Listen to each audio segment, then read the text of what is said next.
complaint filed against a Chicago police officer between 1967 and 2011.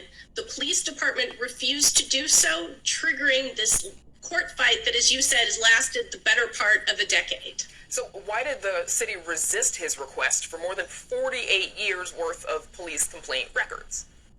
Well, in another case, a judge had ruled that the city was not allowed to release those records. And the city said, look, there's an injunction, there's nothing we can do.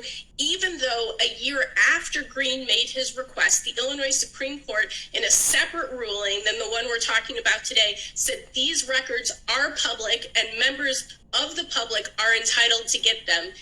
That didn't make any difference to the city, and the Supreme Court upheld that decision today.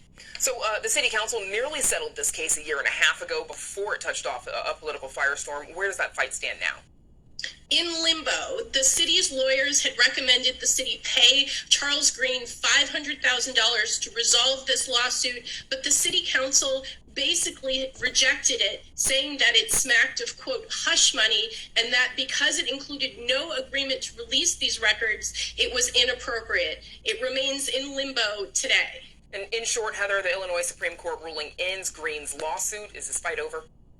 It does not. Hours after the ruling, he and his lawyer sent the city a new Freedom of Information Act request, so we're right back in the beginning where we were in 2015. Okay, I'm sure there will be more to come from that one. Heather Cherone, thanks so much.